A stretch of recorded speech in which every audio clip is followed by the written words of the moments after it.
u ovoj drevnoj svetinji, ovoj crkvi Voznesenja Gospodnjeg i Spasovdana koji evo proslavljamo i da obeležimo još jedan dan i još jednu slavu i udruženja Spasovdana, tako imamo i to udruženje Sveti Spas, udruženje Sveti Spas i svi zajedno, braće i sestre, na ovom mestu, evo da kada se okupimo i kada se služi sveta liturgija i kada se proslavlja ovako divan i veliki praznik, jednostavno osjeća se i blagodat Božja i radost Božja.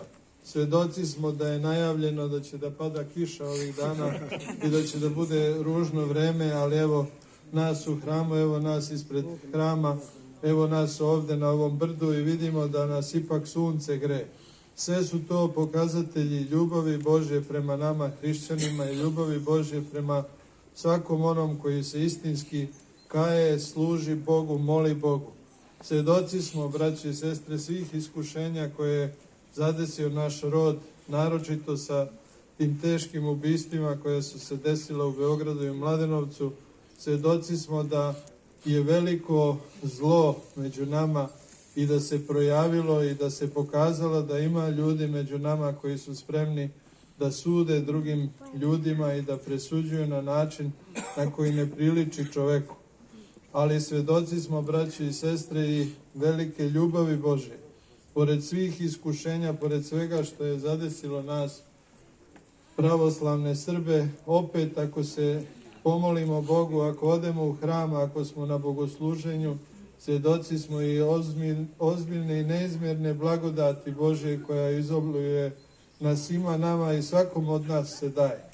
Sad koliko se čovjek bude trudio više, toliko će Gospod više da mu pomogne. Svjedoci smo da upravo na današnji dan, 40. dan po vaskrsenju Hristovom, da se Gospod vazna na nebo. Svjedoci smo da su mnogi hramovi posvećeni i da je hram koji je podigao sveti kralj Stefan Dečanski posvećen upravo Vaznesenju i Spasovdanu i da je tamo se slavi to žestveno i da se slavi da je i patrijarh Porfirije zajedno sa arhijerejima našim organizovao i da su prenete mošti svetog vladike Nikolaja Ohridskog i Žičkog Velimirovića u Beograd, da idu i oni danas u litiju kroz Beograd, upravo i svi iz tog istog razloga da se malo ljudi prisaberu u sebi, da se pokajemo, da se presaberemo, da se jednostavno vratimo Gospodu. Braćo i sestre, mi pravoslavni Srbi jedino sa Gospodom možemo da budemo istinski Srbi. Bez Boga smo jednostavno neka masa koja ne zna gde ide, kao pile u magli, izgubljeni i tražimo se. Sa Gospodom smo jednostavno narod izabrani, narod Božji. Upravo onaj narod koji su temelje postavili Nemanjići, koje je postavio sveti Simeon Nemanja i zajedno sa svojim sinom Savom i kasnije ostali Nemanjići, jer upravo ta Nemanjićka loza je postavila Srbiju na mesto svetosti, na mesto svetih i pravednih slugu Božih koji su jednostavno predodredili Gospodu da se prvo Gospod slavi, da se Gospodu služi, pa onda sve ostalo. Tako i danas, braće i sestre, prošle su mnoge ideologije kroz nas, videli smo šta su radili ljudi pod nazivom socijalne pravde, jednakosti i svega ostalog.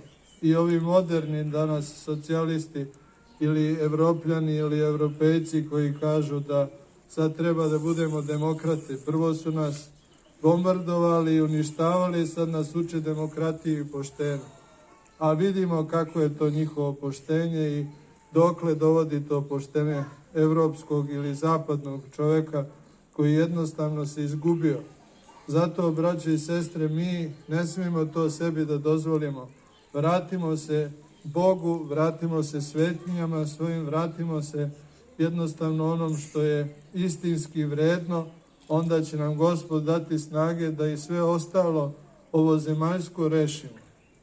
Ako se ne vratimo Bogu, uzalud nam je sve ostalo. Zato je Gospod i sam došao na svet da pokaže nama ljudima prvo kako treba da se strada